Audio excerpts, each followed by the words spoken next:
On May 3, 2025, the iconic Copacabana Beach in Rio de Janeiro pulsed with the energy of over 2 million fans.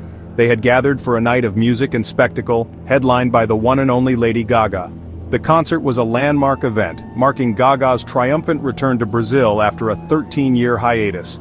This record-breaking performance was poised to be the largest ever for a female artist, with estimates soaring between 2.1 and 2.5 million attendees.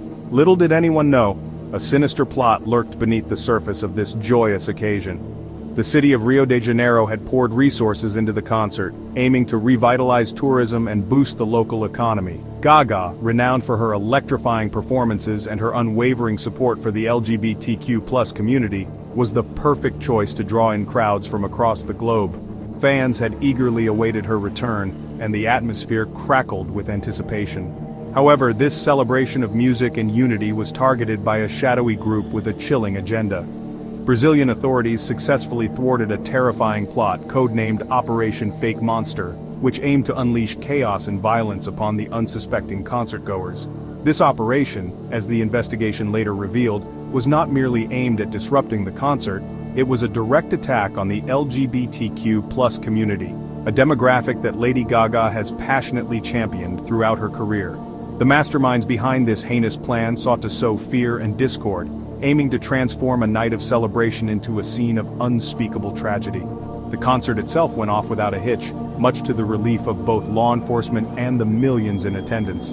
Lady Gaga, dazzling in a series of extravagant costumes, delivered a performance for the ages. From the scarlet hoop gown to the vertical cage where her dancers moved with athletic grace, the spectacle was one for the history books. But the festive atmosphere masked a chilling truth. A potential massacre had been narrowly averted. Operation Fake Monster, as the authorities dubbed it, was a chilling example of how hatred can fester in the digital age. The plotters, as investigations revealed, had meticulously planned their attack, utilizing the anonymity of the internet to recruit and radicalize vulnerable individuals. Their primary targets? Impressionable teenagers, easily swayed by the dark rhetoric of hate. Social media platforms, often seen as tools for connection and community building, were twisted into weapons of fear and manipulation. The perpetrators disseminated their poisonous ideology through a calculated blend of anti-LGBTQ+ hate speech, violent content, and a sinister social media challenge. This challenge, disguised as a harmless online trend, encouraged these manipulated youths to carry out attacks during the concert, promising notoriety and a sense of belonging in exchange for violence. Their methods were as cruel as they were cowardly. The plan involved using improvised explosive devices and Molotov cocktails, weapons designed to inflict maximum casualties and sow terror amongst the densely packed crowd. The sheer scale of the planned attack pointed to a deep-seated hatred, a desire to inflict pain and suffering on a community simply for daring to exist and celebrate. But the depravity didn't end there. One element of the plot, revealed later by police, sent chills down the spines of even the most seasoned investigators, a satanic human sacrifice intended to take place amidst the chaos of the concert. This detail, more akin to the plot of a horror film, underscored the perpetrators' complete disregard for human life and their descent into fanaticism. While the joyous revelers danced and sang along to Lady Gaga's setlist, a silent army worked tirelessly behind the scenes, ensuring their safety. The Brazilian authorities, acutely aware of the potential for unrest at such a large-scale event, had implemented unprecedented security measures. Operation Fake Monster, though still in its nascent stages of investigation, had already set alarm bells ringing. Over 5,000 personnel, a mix of highly trained police officers and military personnel, were deployed throughout the concert area and surrounding neighborhoods. Their presence, though intended to be discreet, served as a stark reminder that the authorities were leaving no room for error. Each officer carried the weight of responsibility on their shoulders, their training and vigilance standing as the only barrier between celebration and potential carnage. But this was not just a show of force. It was a carefully orchestrated operation that leveraged cutting-edge technology.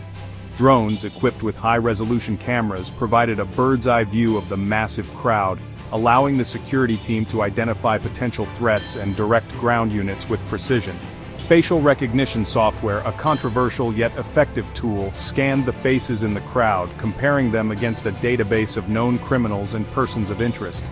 These measures, while seemingly invisible to the untrained eye, formed an intricate web of protection, a testament to the dedication and diligence of those sworn to protect.